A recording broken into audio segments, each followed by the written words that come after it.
Well, good morning, and thank you, Bill, for that great introduction. This distinguished panel is here this morning to tackle the issue of coalition operations and partnership.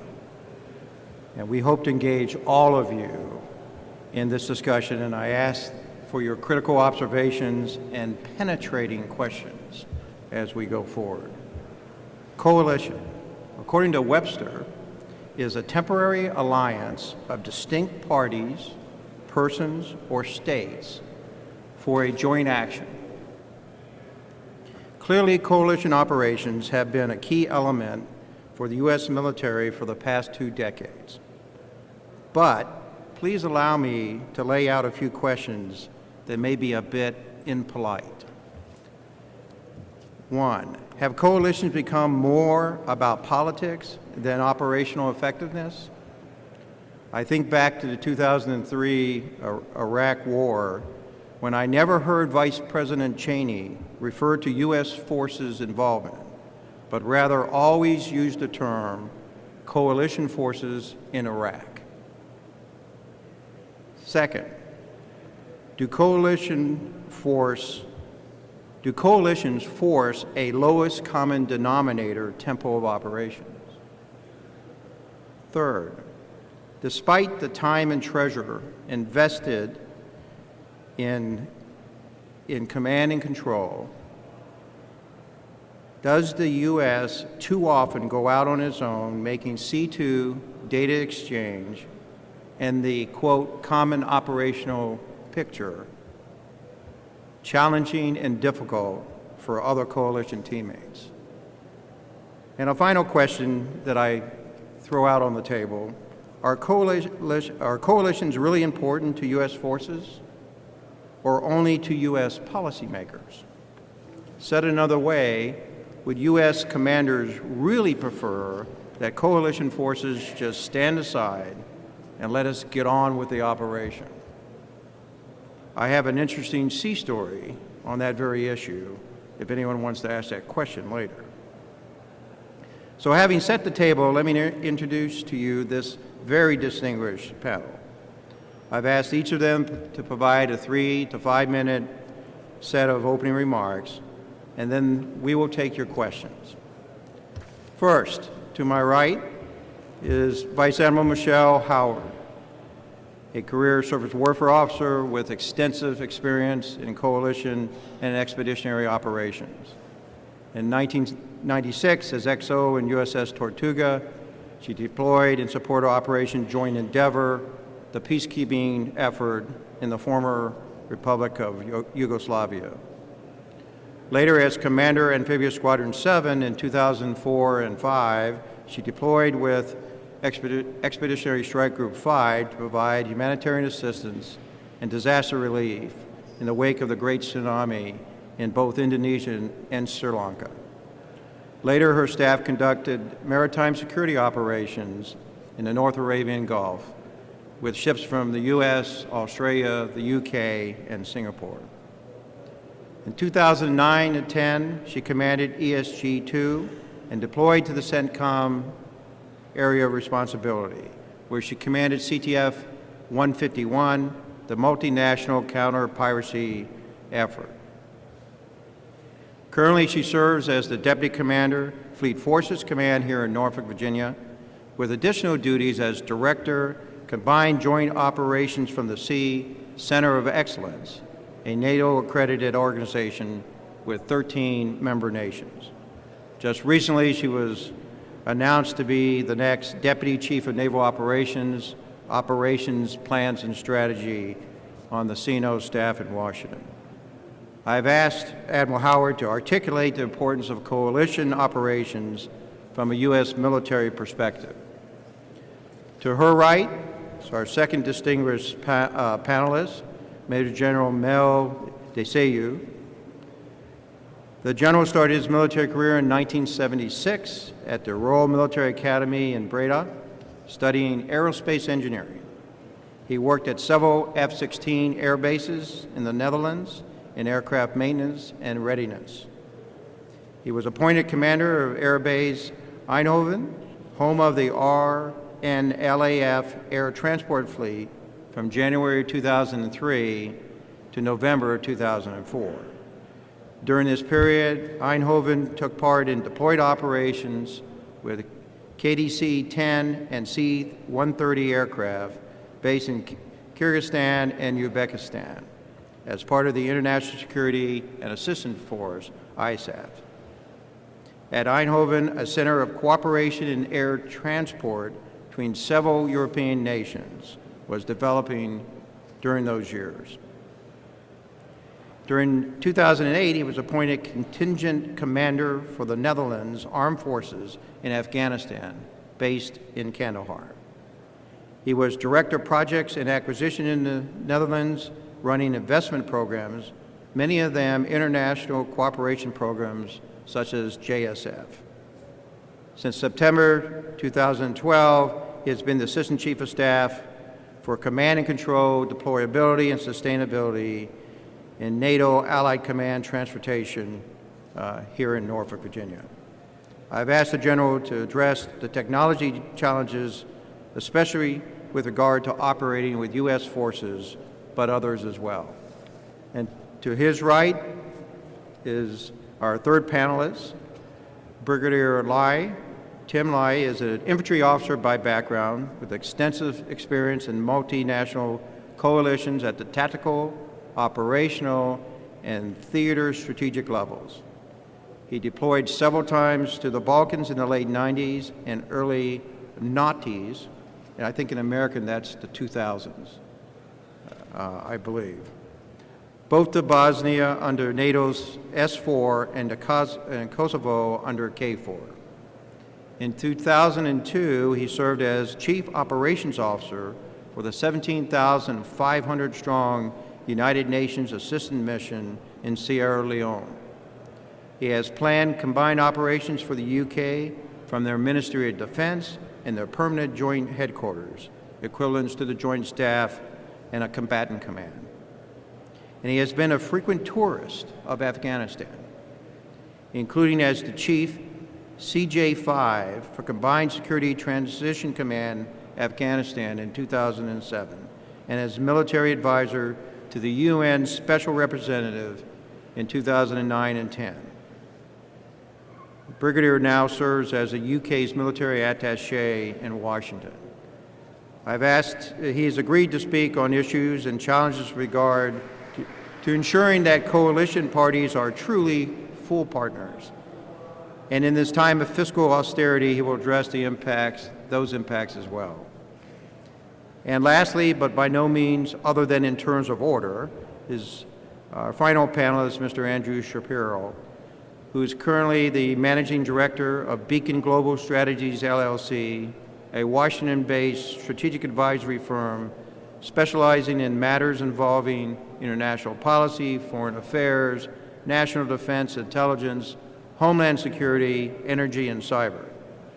From June 2009 until just here recently last month, he served as the Assistant Secretary of State for Political Military Affairs, where he revitalized and deepened political military partnerships at home and abroad, and promoted record-setting foreign military sales, creating thousands of jobs in the United States while contributing to the security of key U.S. partners. As the longest-serving Senate-confirmed Assistant Secretary for the Bureau of Political and Military Affairs, Mr. Shapiro managed our security relationships with partners in the Middle East, identifying opportunities for improved relations with some partners while reducing risks where they arose. While leading the Bureau of Military Affairs, Mr. Shapiro undertook the first major reform of export control efforts in 20 years.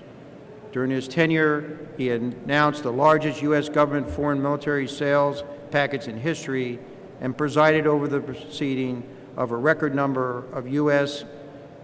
munitions list export licenses. He also managed more than $6 billion in security assistance funds and drove the development of the innovative Global Security Contingency Fund. Before being confirmed as the Assistant Secretary, Mr. Shapiro served as a senior advisor to Secretary of State Hillary Rodham Clinton, and prior to joining the State Department with the Secretary, he served from 2001 to 2009 as Senator Clinton's senior defense and foreign policy advisor. Mr. Shapiro, as you can see, is uniquely qualified to provide us with some insight on the political issues regarding building and maintaining coalitions, and perhaps some insights and thoughts on interactions with NGOs and interagency partners as well. So as you can see, Pete Daly has put together quite a superstar panel to talk about this topic, and now I turn it over to our first protagonist, Vice Admiral Michelle Howard. Admiral Crowder, thank you. The challenges we face as individual nations reinforce the importance of coalition building and interoperability. In January of 2012, my government reissued a new defense strategy, and at the forefront of this strategy is the importance of our allies and partners. We have been, in my mind, more action than talk over the last couple of decades. But as each of our countries face different challenges, our collective challenge will be to maintain that interoperability and maintain that action. And our collective challenge will be to figure out how to improve our interoperability and our collective ability to act together. For me, the issue of coalition partnership is important across the range of military operations. We need to be interoperable at the high end of warfare. But even in something as straightforward as humanitarian assistance and disaster relief, as our militaries grow smaller and we are less likely to be forward and have presence, having partners who have local and regional knowledge is supremely important to us. When I was off the coast of Indonesia, I was a part of an expeditionary strike group that had 7 ships and about 7,000 Americans and personnel who were in the U.S. military. Across those 7,000 people within the U.S. military, we probably had 75 different nations represented, and we had people who spoke probably close to 100 different languages, from Nigerian to Japanese to even Mandarin Chinese. We had no one who spoke Malaysian or Indonesian. We came around the coast, we stopped in Banda Aceh, and we spoke to General Bam Bam, and he said, the islands are cut off and you have to go ashore to make sure you have permission to work with our country's nationals. The only way we were able to get an entree ashore was to work with partners that we had worked with for years, the Singaporeans, who have native-speaking Malay and Indonesians. But they did more than just provide us interpreters. They provided us access to the Indonesian military who was responsible for the local relief efforts. And it was only through the Singaporeans that we were able to get ashore and do what our country asked us to do, which was to help the people of Indonesia. So it is not just about working together in military operations, it's the access and the local knowledge that's dear to us across the range of military operations. As we move out into the next decade or so, it will be our ability to maintain a mindset for whatever we do, whether it's exercises, operations, that we start as individual nations with interoperability in mind and make sure that we're inclusive across the different events that we set up and the opportunities to train together. Thank you. General DeSailly. Thank you, Admiral. Talking about action, I'd like to speak a bit about NATO, about its history and the actions during that history, and then about technology challenges. Well, as of 1949, 64 years ago, 10 nations signed the Washington Treaty in a then very bipolar world, the Cold War. It was a community of nations with shared democratic values. And then everybody knows, in '89, the Berlin Wall fell. And NATO grew from earlier the 10 nations to its 28 nations.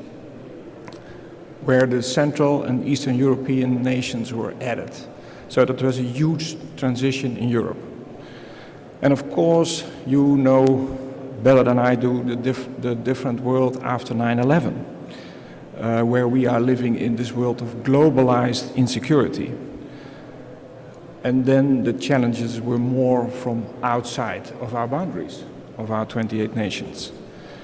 And many of the NATO nations are as a partner, and many more are there. There are roughly 50 nations in Afghanistan operating in trying to get towards a better situation over there. And we have been in Kosovo, we have been in the Balkans, and anti-pirate. So huge changes through time, and by that also changes in the actions. During the Cold War, the cooperation and interoperability, well, then it was pre-planned. So people were very well trained and were evaluated, very high standards, but on a sort of a one track. In Afghanistan, we have had now for many years a coalition working there, operating together, and by that we were also forced with those nations to be interoperable. There will be, of course, a big challenge post-ISAF, when the operations in Afghanistan are winding down, and how then to remain interoperable, because that needs everyday work.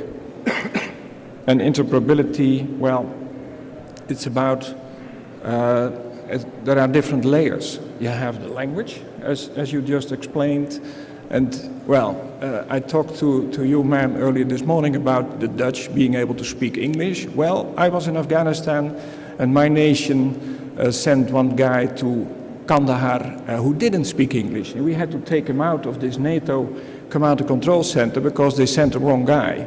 So you have to work it all the time, language. A different layer is the sort of the behavior layer, doctrine, procedures, etc., etc. And if you're not having a sort of interoperability at that level, it's very difficult to work with a coalition in the same province in Afghanistan, for instance. And then there is the technology part. You must be able to talk to each other on the phone, or to send an email, or to do a VTC, a secure VTC, etc., etc. Well, there are some technology challenges indeed. But what is more important is, and I was once lucky to listen to General Dempsey just a few days post Sandy. And then he explained that for him, he was supporting, of course, the population living over there. For him, it was very important to be interoperable with FEMA, with all kinds of other government institutions, and he was really fighting the interoperability problem within the US. And then he also switched to the bigger thing of nations working together, for instance, in Afghanistan. What happened in Afghanistan a number of years ago was a big, big change. In 2009 and 10, General McChrystal changed the way we are sharing information in Afghanistan. And nowadays we do have the Afghanistan Mission Network, where there is a mission network, shared information, etc., etc. That's a very important part to be able to work together. And we are trying to build that further into what we then call future mission network, sort of a generic how to run the next operation and build this mission network. But my real point is the technology challenges are solvable. There are solutions for that. The biggest thing is to have the 4-star really press on to build the coalition by sharing information and by having this common network. So it's more about culture and behavior and leadership of a 4-star. That helps a lot. Thank you very much.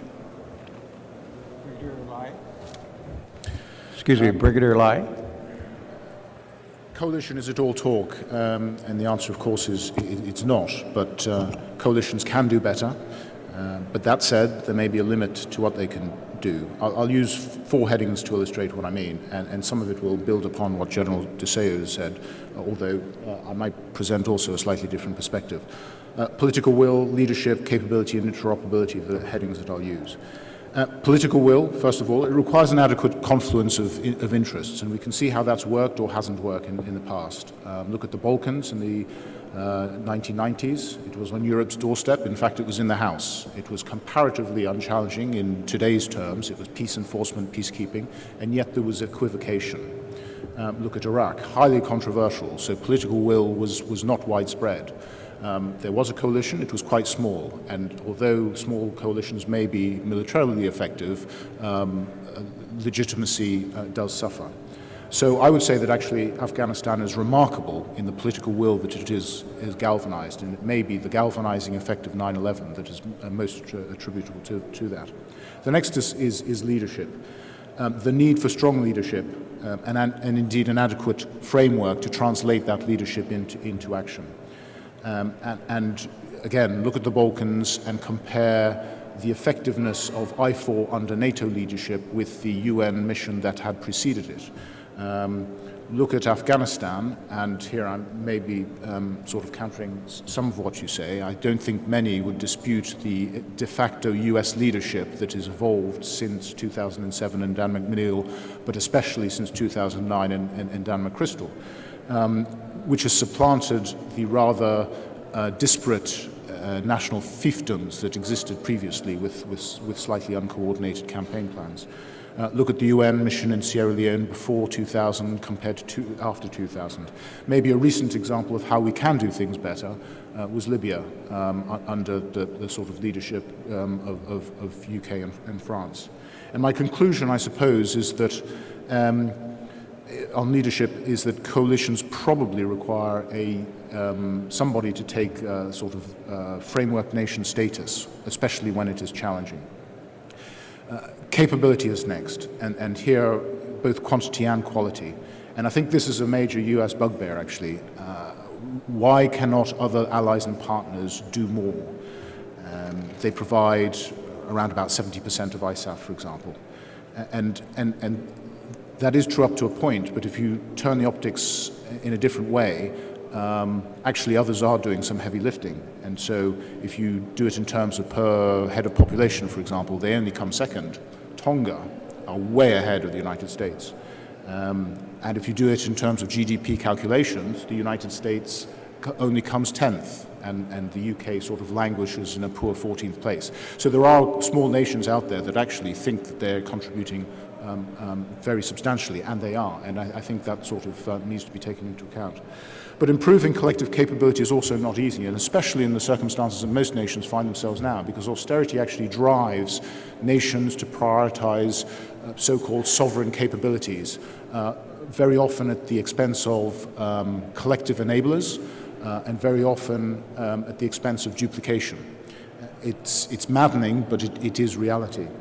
And it is also true that some capabilities, including some of the high-end capabilities, can only be generated on the back of the sort of scale that the US enjoys and very, very few other nations do enjoy.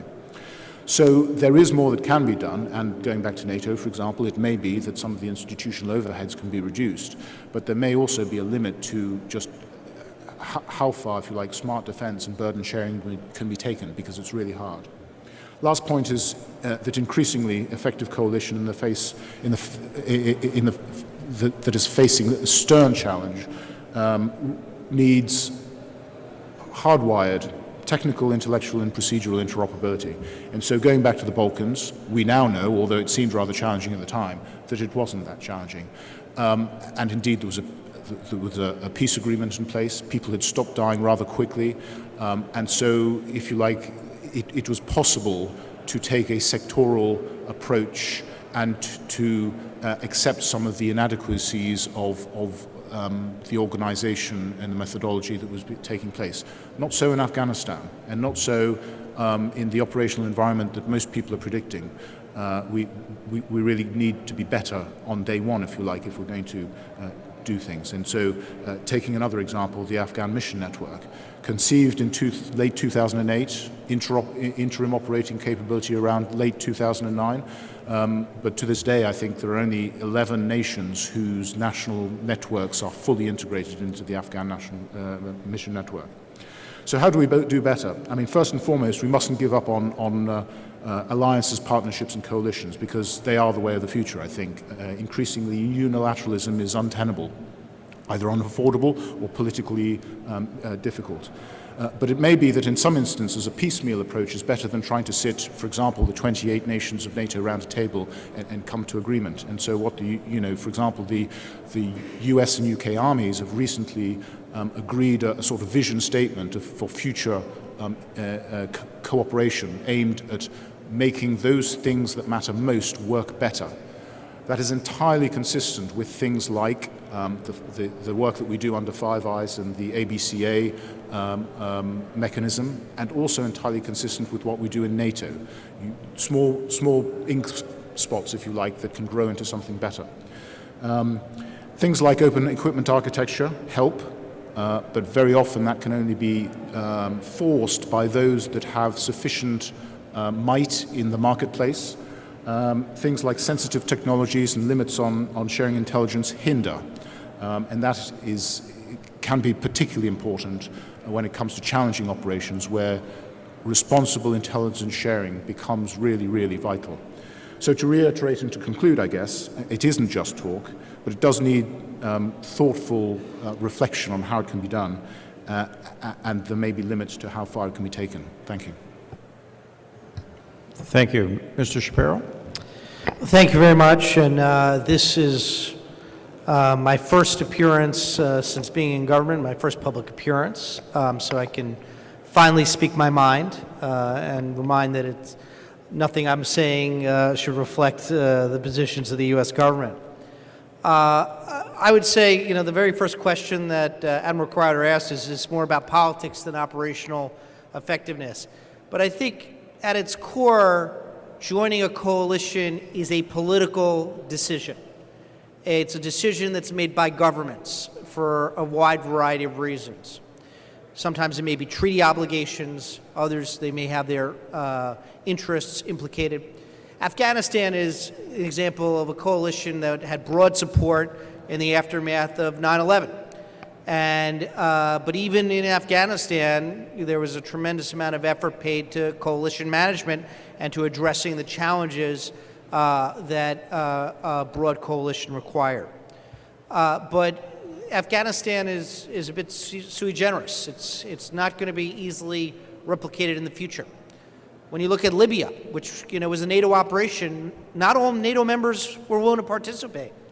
Germany was reluctant to participate in the Libya operation, and for their own domestic political reasons. So you will even see cases where ostensible coalition partners are reluctant to take part in certain operations for their own political reasons. This is going to get worse. The budgetary pressures in the United States and in Europe mean that there is going to be increasing tension over who pays for these coalition operations and who has the capabilities to perform. I remember the initial reaction after the French asked for the U.S. assistance in Mali was DoD initially said, okay, we're going to charge the French for it. And then the political decision was made, we're not going to charge them. But you can see that budgetary pressure has infected our process, so that the first reaction that when the French asked for help was, well, how do we pay for it? And who's going to pay for it? In the United States, there is increasing desire for our partners to do more. And Secretary Gates gave that speech to NATO talking about they needed to step up and do more. And indeed, as Admiral Howard described, our policy now, our strategy, is to help our partners do more. And the reason for that is so that we, the United States, don't have to do as much. But at the same time, often our partners don't necessarily have the capability to do more. And for example, in Libya again, the coalition had to rely on the United States for ISR assets because they did not have those assets. So we would like to help them develop that capability.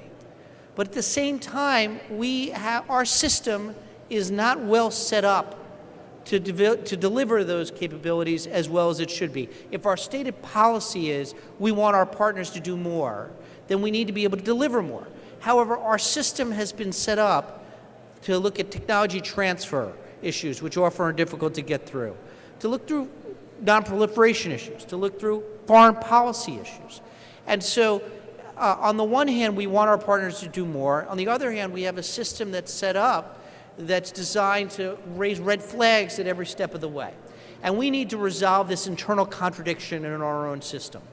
It's all very well and good for us to, say our partners do more, or we're going to have to say there are certain policy reasons why we can't provide certain technologies, very legitimate policy reasons, but then we're going to have to accept that the United States will be the one which has to shoulder that burden when the time comes. The final point that I'll make just on the interagency and on NGOs. The interagency process is complicated and complex in coalitions because you have foreign policy concerns, as I've described. You've got the operational aspects that coalitions need to address. And you've got often different agencies who have different roles, from the defense agencies, intelligence agencies, and the like. So it requires a lot of effort, and indeed, when I was in government, the number of deputies committees meetings that was, an interagency policy meetings devoted to making sure that we were all on the same page was considerable. And it requires that constant tending and attention. On NGOs, one thing that I will note that I saw when I was in government is that often we look to NGOs who had people on the ground where governments couldn't necessarily put people on the ground. So, for example, in Libya, some of the first actions we took to secure Libyan weapons were by funding NGOs. It was before we could put our own people on the ground.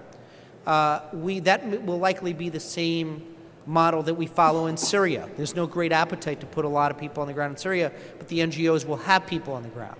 And we will need to work with our partners to identify trusted agents who are able to often get to places where governments are not yet willing to go, but who can provide much needed services, particularly in areas like weapons removal and abatement, which has been an issue in Libya and is likely to be an issue in Syria as well. So with that, I'll turn it back to our moderator. Okay, I thought those were great opening comments that laid a lot of meat on the table, and hopefully there's something, a morsel or two in there that many of you can pick up on. So I'd like to open the floor to questions to the panel. You can either address them collectively to the panel, and we'll dish them out, or by name. So please make your way to the microphone. If you'll let us know who you are, and then state your question, that would be preferable. Let me start over here to the left from Vice Admiral Daly. Okay, thank you.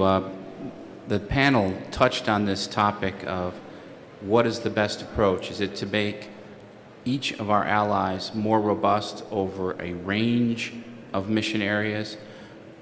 We find in the United States that when the constraints and restraints come, that the first thing we ask is where is there overlap, and can we afford to have everybody have capability in an area, and we tend to neck down from a roles and mission standpoint.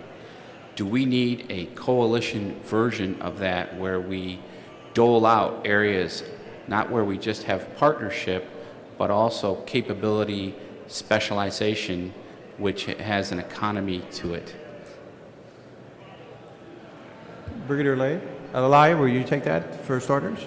I mentioned this in my opening comments, so I'll kick it off. And the idea, this is really difficult. And the fact that, interdependence, I think, is a dirty word in United States defense policy circles. It should come as no surprise that it is a bit of a dirty word everywhere else. There is a limit to which people will pool those capabilities that they think are vital to themselves. And for small nations, it's very often the case that they can't extend very much beyond those capabilities. So,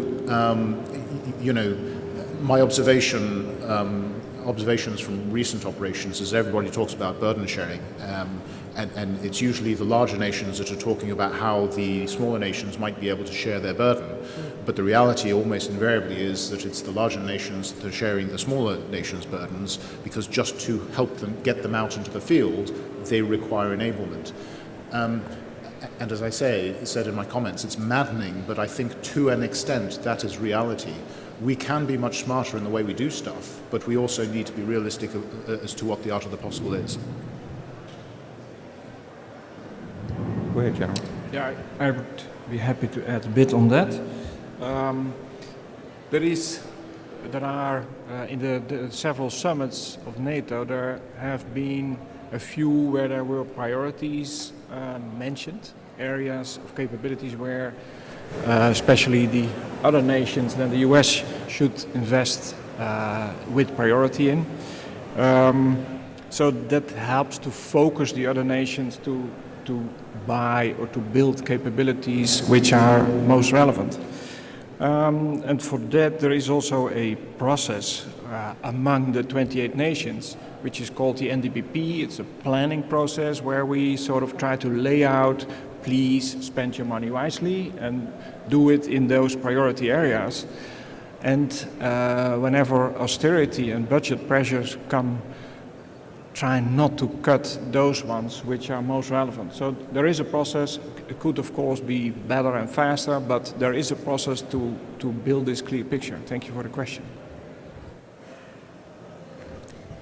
There's another piece to that, which is interoperability in and of itself.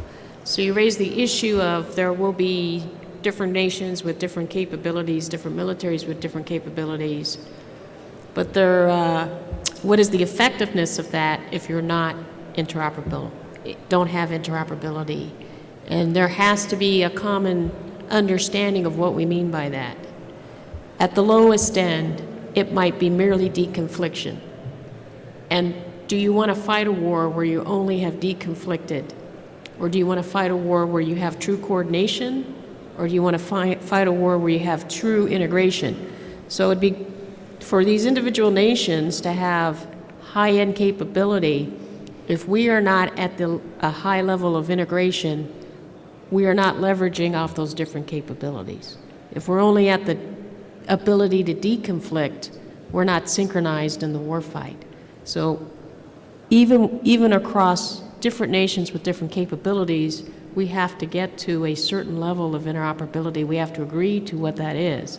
Otherwise, we're stuck in deconfliction, which means when it's time for us to fight, when the collective political leadership says it's time for us to fight, we are not an effective resource for our nations. Thank you. Over on the right. Yes, sir. Dan Lachance from the Canadian Forces Aerospace Warfare Center up in near Toronto, Canada. My question is for the panel is basically, do you believe that nowadays coalition of the willing essentially are taking over the job that, say, UN resolutions should basically do on behalf of all of us? Mr. Shapiro, I'd ask you to swing at that pitch. This is a challenging issue, and it particularly comes up when people talk, for example, about Syria, where a UN Security Council resolution is not going to happen. The Russians have made clear that they're not going to, at this point, that they would not support one. And so, and thus far, the United States has indicated that it does not want to intervene militarily into the Syria conflict. But if it did, it would have to do so without the benefit of a UN Security Council resolution. In Libya, there was a UN Security Council resolution. And so I think there's no pattern emerging. I think one of the reasons that Libya did happen was that there was a UN Security Council resolution. as well as an Arab League, endorsement. So each situation will be taken on its own facts, and certainly a UN Security Council resolution, makes it easier to assemble these types of coalitions because there are many nations who are look for a basis in international law for any military involvement, and often a UN resolution provides that basis in international law. So I think that there is, each situation is different. There is still a role that the UN Security Council can play, indeed most recently in Libya, but there are other areas where the Security Council can become deadlocked, and in those cases, coalitions can be more difficult to assemble, and then countries have to decide whether to move forward with a potentially smaller coalition without that level of international support. Sir, anyone else want to take that one on? Yeah. I mean, I guess all I'd add is that I think what we've seen in recent times have invariably been coalitions of the willing. Almost invariably, they have employed an pre-existing institutional framework to prosecute that operation. And I guess what I would say, therefore, is regardless of the fact that these coalitions may be more than or less than the pre-existing coalition, and Afghanistan, again, is remarkable in as much as it is, the coalition is extended even beyond NATO. Those institutional frameworks, NATO isn't the only one. Other regional security organizations, the African Union, especially, increasingly in Africa and so forth, do have utility because it provides a ready framework. It's a starter for 10, if you like. If you have to start from scratch every time, it's going to be much, much more difficult to achieve anything. Okay, thank you. Yes, sir, on this side. Good morning, Peter Walpole from Booz Allen Hamilton and supporting Allied Command Transformation. First of all, my thanks, Admiral, to you and the panel. And my question is about the discussion that relates to the framework, interoperability, and NATO in particular. So the 28 nations are there for the collective defense of the territory and the populations of those 28. And so operations like Libya and indeed ISAF are essentially elective. Therefore, one cannot expect all of the nations to immediately pile in and participate in all aspects. But Libya also had lessons in terms of interoperability, where perhaps some of the nations were, the non-NATO nations, were finding it a little harder to integrate into that operation. So my question's about whether or not NATO, with all of its extensive work on interoperability, could develop from a set of NATO standards of interoperability into more of a global, like a gold standard for interoperability. In other words, NATO would allow other partners to come and contribute to the development of those standards, participate in some of the activities that develop those layers, and thus for elective coalition operations, NATO might be a framework. And if that was valid, how would you go about doing that? Thank you very much. Very, very good question. Thank you. There is indeed in all practical occasions like Afghanistan, like Libya, as mentioned, you see the partners come on board, and they eventually, it will take some time, eventually they will be connected, there will be interoperability developed. So what you see happened is that many of those partner nations are sort of adopting the interoperability standards of NATO. Working with partners is a very important theme in NATO, but there are also political boundaries on that, as you know. So there are possibilities, and with those standards, they are often not very secret. So you can communicate them and then have many of the partners on board. But as I said earlier about the layers of interoperability, working the language and working the behavior, doctrine, all the tactical ways of operating, well, that could be more difficult than the technological part, coming back at my earlier statements. Thank you.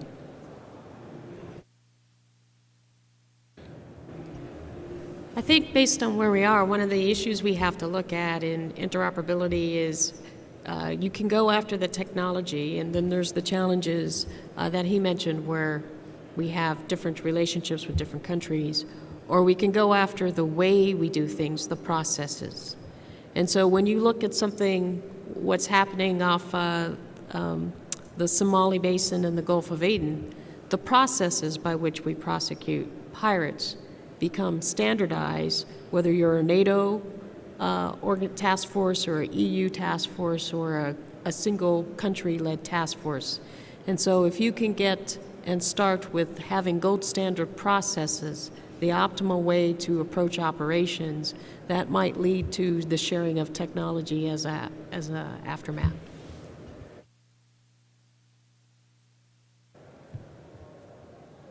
Sir, does that scratch your itch there? Thank you. Yes, I mean, I think for NATO, the question is really about how much they open their doors to partners to help contribute to the standards, not just accept them, not just be given the book and said, here's NATO standards, but how much more inclusive in its partnership program NATO wants to be to make sure that however the coalition is put together, that it has the greatest chance of success. Thank you. I think we have a question here also on the left. Yes, sir. Hi, Terry Casto. First of all, I would offer that I think coalition is a lot like collaboration. I was in industry for 40 years, and we always talked about collaboration, and even within our own organization, collaboration was hard. The General I mentioned those external forces, political or economic, that might tend to augment or encourage coalition, but I think it's hard. And so, sir, I just want to take advantage of your offer to deal with that question about would U.S. forces rather fight in a coalition or unilaterally, and maybe hear the sea story that you offered. I baited you just enough, huh? While conducting a pretty extensive disaster relief operation in a certain country, I'm getting close to home here, so many nations. I had a U.S. commander who called me. He was a subordinate commander to me, called me and said, these guys, the country that we were helping, won't let me use my big helicopters. And it's much more efficient to use those helicopters than to use those small ones or bring it in by LCM. And I said, okay. He says, so what are you asking me? He says, well, I think I'm just going to say the hell with them, the country we were helping, and use my big helicopters anyhow. And I said, well, you know what? That's an interesting recommendation. If you do that, you're going to be on the second helicopter out of here. Because this is not about efficiency. This is about helping this country at the pace in which they have asked for it. And so I thought that was a lesson learned for me. I'm almost certain it was for him, as those helicopters were stowed below, and we did not use them. So that was my little sea story, without making it too personal. Yes, sir. Over here on the right. Rogers. A lot of discussion about combat operations and some about disaster relief and so forth. Could you get close to the mic, please, sir? I'm sorry. A lot of discussion about combat and disaster relief and so forth, but there are problems around the world where a coalition of people could perhaps prevent some problems or incipient things like we see famines or other things beginning to develop. What is a good model for pulling together a coalition in these non-emergency conditions to find the people and organize them to address these things that are, as I said, not emergency, but certainly issues? Well, the one thing that I'll say is often, to get a nation to commit its military forces, because we are talking about coalitions of militaries, is, as I mentioned earlier, a significant political decision to deploy troops overseas. So it has to rise to the level where political leadership decides that it's worth the deployment of military forces overseas. Now, how do you draw that line? How do you be proactive about it? The United States has enablers that we send to foreign countries to help them develop their own capacity. So that's an attempt to try and get ahead of the curve, to help other countries develop their own militaries, to deal with a variety of threats and challenges, whether it be counterterrorism or disaster relief or the like. And indeed, a lot of our exercises that we do with partners in places like Asia are devoted to that. And indeed, our posture changes to add Marines in Darwin, Australia, and to shift the pieces around in Asia is designed to help us partner with those countries to help them develop their own capabilities on humanitarian assistance and disaster relief. So I think that to a certain extent, all countries in the United States are doing it a bit, and I think your question is, can we do it more together? And I think that there is some of that. If you look at, there's multinational exercises designed to help nations develop that capability, but there is opportunity to do more. I think there is it's a resource issue. Is it worth the dedication of resources and personnel to engage in that type of activity? Brigadier Lai. Yeah, and of course we're talking here about conflict prevention, we're talking about deterrence, we're talking about reassurance, and actually all of these things are rather fashionable at the moment as people talk about how we might be able to avoid some of the complicated interventions that we've seen recently. Whether doing that in cooperation with other nations actually amounts to a coalition, or whether it's just loose cooperation, loose or tight cooperation, I guess is a sort of issue of semantics.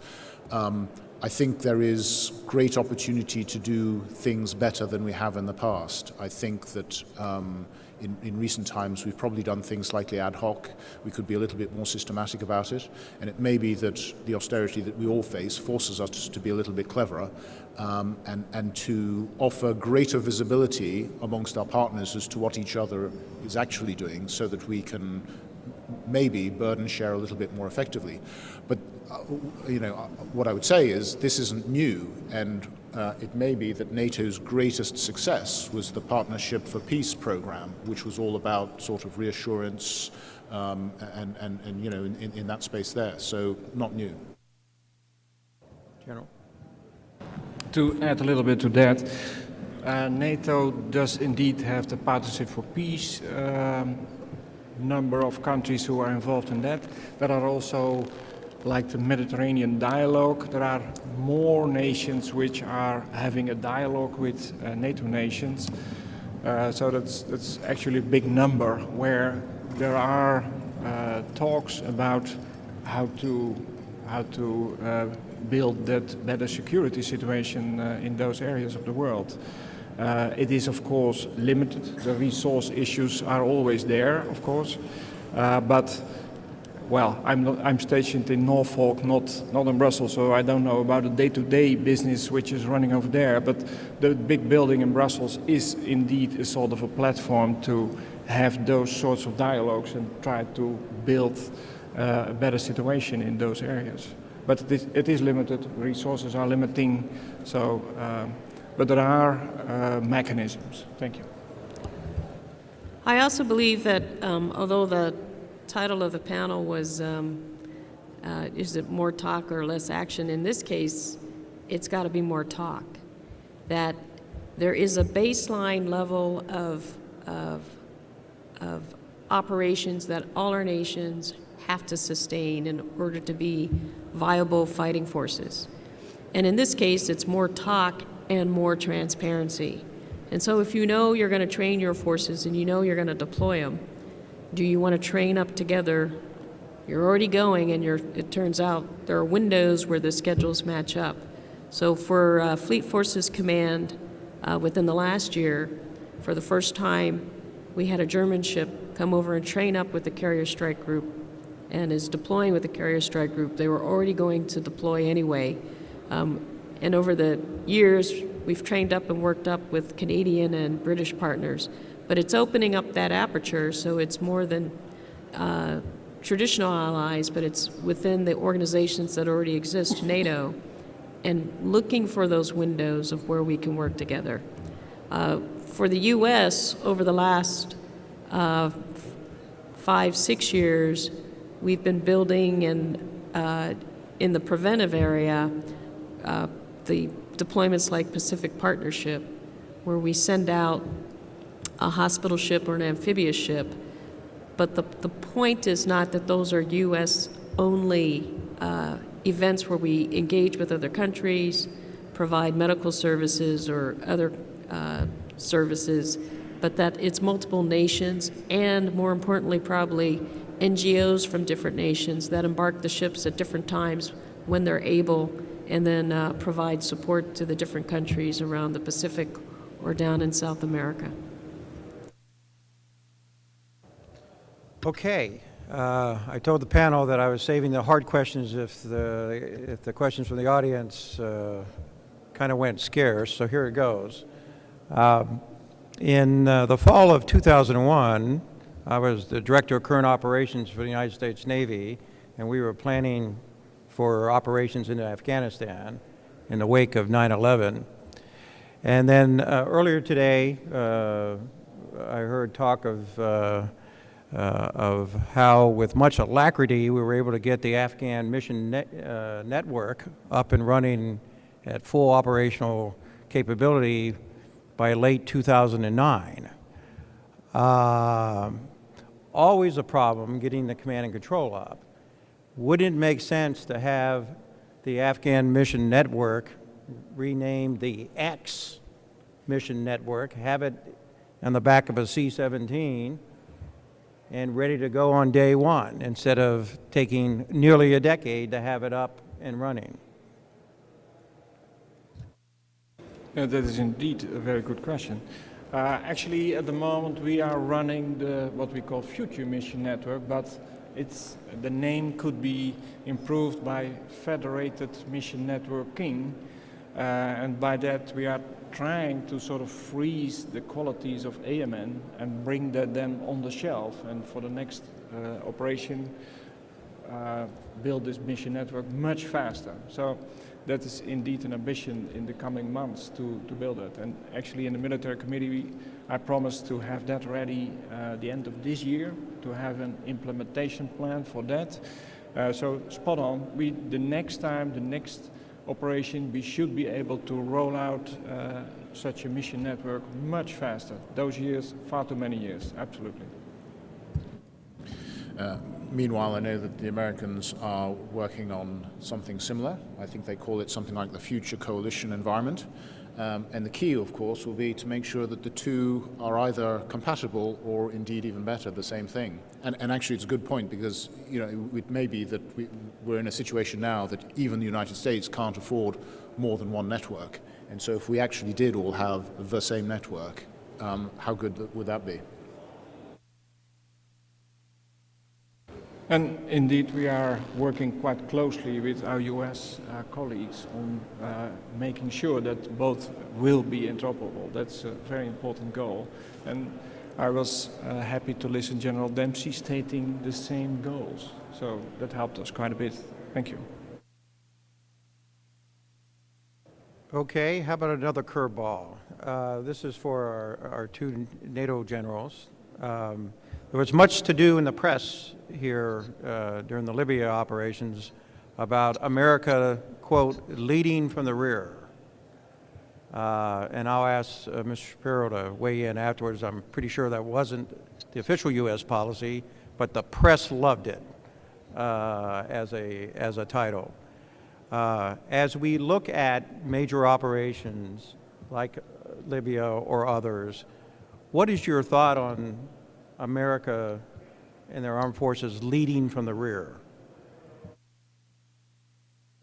Tim?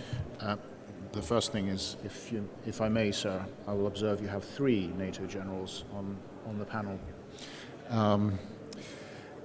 Leading from the rear or leading from behind, actually, I was fascinated to see how the media sort of caught onto that and turned it around, if you like, because that seems to me an entirely sensible thing to do, and it's something that the UK would think that it has done over the course of many years in many parts of the world. I guess for me it plays to something that I alluded to, which is that there are some capabilities that just become unsustainable below a certain scale of effort. And therefore, even the UK and France, who, let us say, are the next biggest NATO militaries in terms of capability and sophistication, were not able to do everything on their own. And so going back to this idea, the United States, former Secretary Gates, beating NATO up about doing more, it's a fair message. We need to do better. But it's not quite that simple, because we need to be a little bit more maybe thoughtful about how each NATO partner is able to do better, so that we end up with the parts equaling more. The whole equaling more than the sum of the parts. And it may be that at some level, the United States will always be the enabler in chief. Now, it doesn't in any way mean that they have to do everything. We need to do our bit, but there are some things that the United States are always going to be the only ones that can do.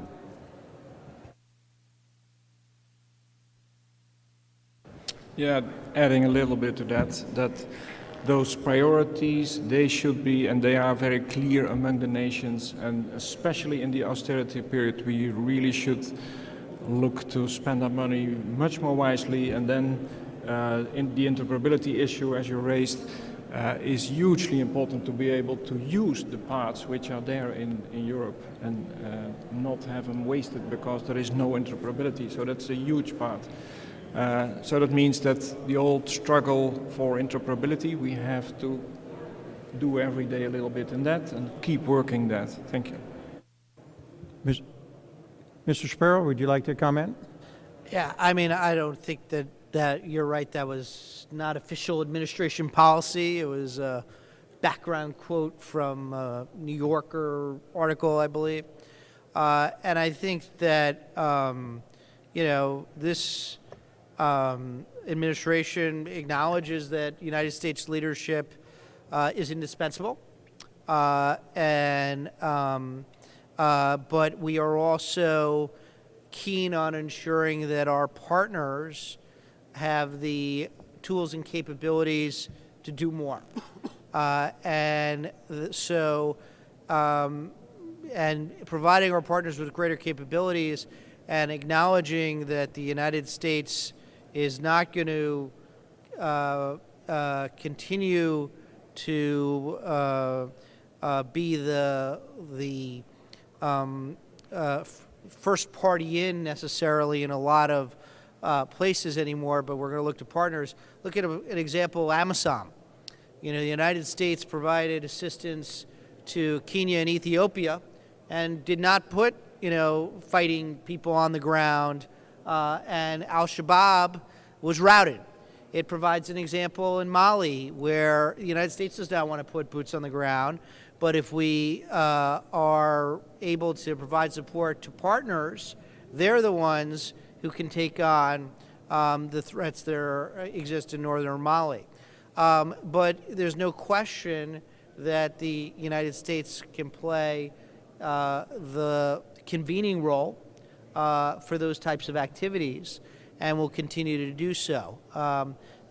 So I think that there is, it was a soundbite, that was very appealing to folks, but no administration official ever said it on the record, and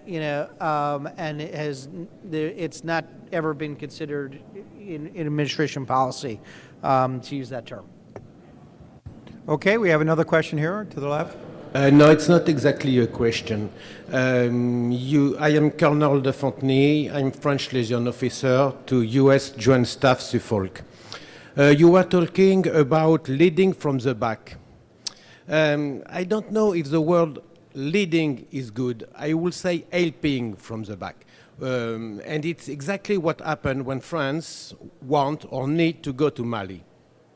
Mr. Shapiro said that U.S. provide us airlift, heavy airlift, because in France we have not. And who pay for that? And I think that is the most important point. U.S.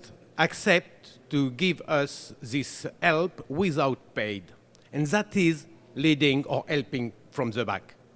It was the only solution for my country to go there and to be very efficient. And I think that this could be a way to explore for the future as coalition, a new way of what could be a coalition. Thank you.